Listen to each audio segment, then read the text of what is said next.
पर आप देखेंगे कि ये जो आह्वान किया जा रहा है, जब रघुपति राघव राजा राम, पतित पावन सीताराम, और आज भगवान राघव के रूप में पधारने वाले हैं। वो न रघुपति हैं, वो न राजा राम हैं, न सीतापति हैं, आज सिर्फ और सिर्फ कौशल्या के राघव हैं। और बहुत प्रतीक्षित क्षण, जब प्राण प्रतिष्ठा के बाद भगवान श्री राम खड़े होकर के कृष्ण स्वरूप में, कृष्ण वर्ण के रूप में आज भगवान श्री राम अपने 5 वर्ष के उस अद्भुत छवि का दर्शन देंगे, और साथ ही साथ पुरानी जो विग्रह है उसके समक्ष जो संपूर्ण जो मानवता है उस वक्त नतमस्तक होगी। आप देख रहे हैं गर्भगृह, पवित्र गर्भगृह जिसका निर्माण संपन्न हो चुका है, शिखर का निर्माण संपन्न हो चुका है। और ये अद्भुत क्षण जब प्रधानमंत्री इस वक्त श्री राम लला के सामने पहुंचने ही वाले हैं, और बहुत ही पवित्र दिन आज का, और द्वादशी का दिन। कल तो पूरी अयोध्या ने एकादशी की, लेकिन 11 दिनों से अपने व्रत के जरिए एक तपस्वी की भांति प्रधानमंत्री मोदी ठीक उसी तरह से जैसे भगवान श्री राम ने राज्याभिषेक से पहले भूमि पर शयन किया, भगवान श्री राम ने राज्याभिषेक से पहले जैसे अन्न जल का त्याग किया, महर्षि वशिष्ठ के कहने पर उन्होंने सारी गतिविधियों का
इस वक्त आप देख रहे हैं ये जो अद्भुत योग बना है। आज मध्याह्न में लगभग 12:30 बजे अयोध्या में श्री राम जन्मभूमि स्थान पर नवनिर्मित मंदिर में श्री राम भगवान की प्रतिष्ठा होगी। ये मेष लग्न है, वृश्चिक नवांश है और अभिजित क्षण है। मृगशीर्ष नक्षत्र है जो कि भगवान चंद्रमा के साथ जुड़ा हुआ है। और आज सोमवार का बहुत ही अद्भुत दिन जिसमें ये परम योग बना है। इंद्र योग, आनंद योग, सर्वार्थ सिद्धि योग, अमृत सिद्धि योग, पूर्व कालामृतानुसार जो बाण पंचक सिद्धि योग नहीं होने से ये संजीवनी योग बन रहा है। आप स्पष्ट तौर पर समझे कि ये जो पंच बाण है, पंच बाण न होने से, ये संजीवनी योग और लग्नेश मंगल में होने से, नवमेश गुरु की परंपरा दृष्टि होने से राजयोग बन रहा है। इस अद्भुत क्षण में, इस अद्भुत योग में ये जो प्राण प्रतिष्ठा होनी है 12:30 बजे, जिसके लिए 84 सेकंड्स का समय निर्धारित किया गया है। आप समझिए कि मकर में इस वक्त भगवान सूर्य हैं और उनके होते हुए पौषे राज्य विविध स्यात्, यह बृहस्पति वचन यहाँ चरितार्थ होता है। तो ऐसे में मंगल प्रसंग में सभी को सम्मिलित होने का जो प्रण है, भगवान श्री राम को यहाँ पर लाने का जो मुहूर्त है वो अद्भुत है, और इससे राम राज्य की प्रतिस्थापना करने में भारत को अवश्य मदद मिलेगी। और इसी संकल्प के साथ आज इस प्राण प्रतिष्ठा समारोह की शुरुआत हुई है, और अब से थोड़ी ही देर में वो दिव्य क्षण आने वाला है जब भगवान श्री राम में प्राण प्रतिष्ठित होंगे। निश्चित तौर से वह क्षण समीप है जिसका इंतजार सदियों से लोगों का था। वो क्षण समीप है जिसका समूचा चराचर, यक्ष, गंधर्व, सुर, नर, हर कोई आकर उसका साक्षी बन रहा है। समूचे भारत के सभी पंथ, संप्रदाय, मतांतर, सभी धर्मों के धर्माचार्य, महामंडलेश्वर, हर कोई यहाँ मौजूद है। और निश्चित तौर से अगर देखें तो इन्हीं क्षणों के लिए कहा गया है कि नमन करें इस मातृभूमि को, नमन करें आकाश को, बलिदानों की पृष्ठभूमि पर निर्मित इस इतिहास को। असंख्य जो बलिदान दिए गए, उस पर आज संकल्प की सिद्धि का दिन है। आज इतिहास तो अयोध्या में लिखा ही जा रहा है। आज एक नए सांस्कृतिक युग का सूत्रपात भी अयोध्या से हो रहा है, और आह्वान किया जा सकता है संकल्प के बाद पूरे देश से कि अरुणोदय हो चुका वीर, अब कर्म क्षेत्र में जुट जाएं, अपने खून पसीने से नवयुग धरती पर लाएं। और नवयुग की कामना, धरती पर नवयुग लाने की कामना हमारी ही संस्कृति करती है, जो सत्य है, शाश्वत है, सनातन है, जो वसुधैव कुटुंबकम की बात करती है, जो आंगो भद्रा क्रतवो यंतु विश्वता की बात करती है, जो सर्वे भवन्तु सुखिनः सर्वे सन्तु निरामयः की बात करती है, जो संपूर्ण चराचर के कल्याण की बात करती है, हमारी ही संस्कृति है, जो समस्त विश्व में बंधुत्व और लोक कल्याण के लिए प्रार्थना करती है, मंत्र देती है। अजय, और जिस तरह से हम कह रहे थे, ये आप भगवान श्री राम का वो विग्रह देख रहे हैं जिन्होंने इस प्राचीन स्वरूप में, इसी स्वरूप में लोगों को दर्शन दिए। भगवान श्री राम, भगवान भरतलला, श्री लक्ष्मण और श्री शत्रुघ्न के साथ लगातार चारों भाइयों के बाल रूप में दर्शन देते रहे, और आज वो भी स्वर्ण के सिंहासन पर प्रतिष्ठित होंगे। और साथ में ही दोनों ही मूर्तियों के जो दर्शन होंगे वो दर्शन को प्राप्त होंगे, तीर्थयात्रियों को प्राप्त होंगे।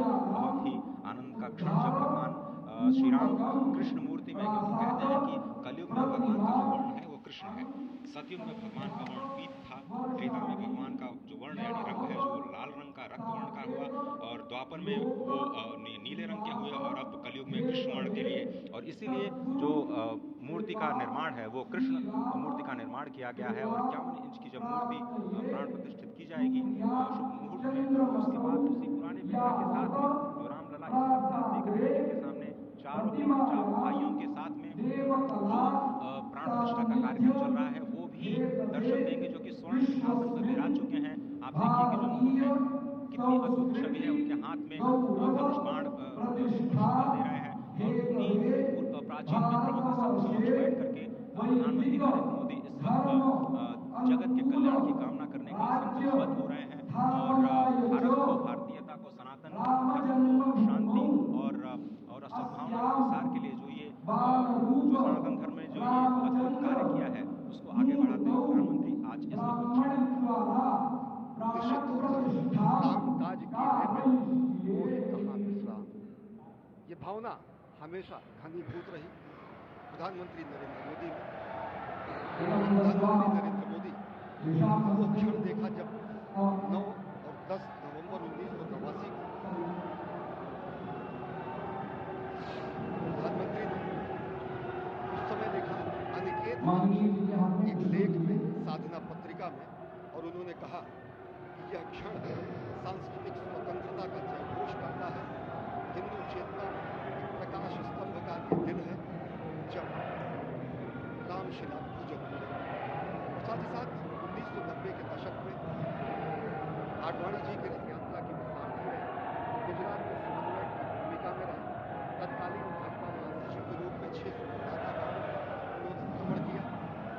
बाढ़ के दौरान दौरान भी पड़ा, जिसमें केवल जल का भोग करके ही 6 से अधिक गांव में धार्मिक नरेंद्र मोदी ने इस रथ यात्रा का कुशल संचालन किया, समन्वय किया।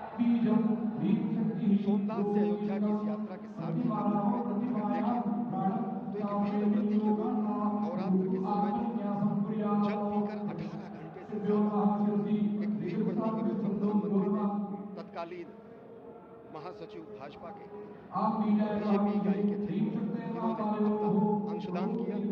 और अगर एकात्मता यात्रा की बात करें, 1992 में 14 जनवरी को आज से 32 वर्ष पहले प्रधानमंत्री नरेंद्र मोदी एक कार्यकर्ता के रूप में अयोध्या आए थे। शपथ लिया था यहाँ पर जब भव्य मंदिर का निर्माण होगा तो उनका पुनरागमन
और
हेलीकॉप्टर अब सरयू मैया और राम की पैड़ी की ओर जाएंगे।